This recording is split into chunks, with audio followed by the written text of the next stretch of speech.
Jesus క్రైస్ట్‌కి ప్రార్థన అంటే చాలా ఇష్టం. లార్డ్ జీసస్ క్రైస్ట్‌కి ప్రేయర్ అంటే చాలా ఇష్టం. ఆయన జీవితం మీరు చూసారనుకోండి, ఆయన తల్లి గర్భంలో రావటం దగ్గర నుంచి గూడా, ఆయన మొత్తం లైఫ్ అంతా మీరు చూసారనుకోండి, ఒకే ఒకటి మనకు కనిపిస్తదేంటంటే, ఆయన జీవించింది, ఆయన నడిచింది, ఆయన తిన్నది అంతా గూడా దేవుని చిత్తమే. Everything is God's will. ఆయన దేవుని చిత్తం కాని దాని కోసము, దేవుని చిత్తం అవ్వని దాని కోసము ఒక్క క్షణం గూడా స్పెండ్ చేయలేదాయన.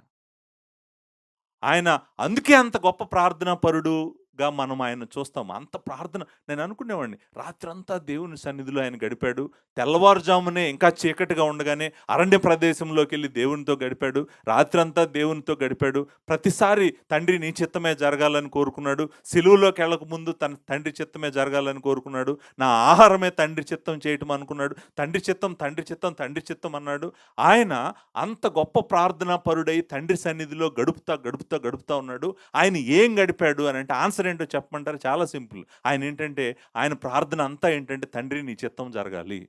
నీ చిత్తం జరుగునుగాక. నీకు మహిమ రావాలి. ఆయన ఎంతసేపు తండ్రితో సహవాసం చేసింది అడిగిందంతా కూడా ఆయన ప్రార్థన అంతా ఏంటంటే తండ్రికి మహిమ రావాలనే కోరుకున్నాడు. మహిమ రావాలనే ఆశపడ్డాడు కాబట్టే ఆయన అంత గొప్ప ప్రార్థనా పరుడయ్యాడు.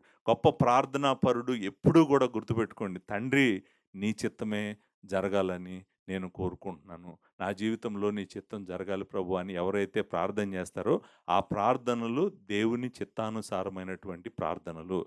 ఆ ప్రార్థనలు దేవుడు వెంటనే వింటాడంట. వినటం కాదు, ఒక ప్రామిస్ కూడా ఉంది. అక్కడ ఏమంటున్నాడంటే, "నువ్వు అడిగింది ఆల్రెడీ నీకుందంటున్నాడు. నువ్వు అడుగుతున్నావు, నా చిత్తానుసారంగా అడుగుతున్నావు కదా! నా హృదయానుసారుడిగా మాట్లాడుతున్నావు. నీ ప్రార్థన అలా ఉంది. కాబట్టి ఆల్రెడీ ఐ యామ్ గ్రాంటింగ్." ఇక దానికి అప్రూవల్ కూడా అవసరం లేదు. It's done. It's done. You go. It's done.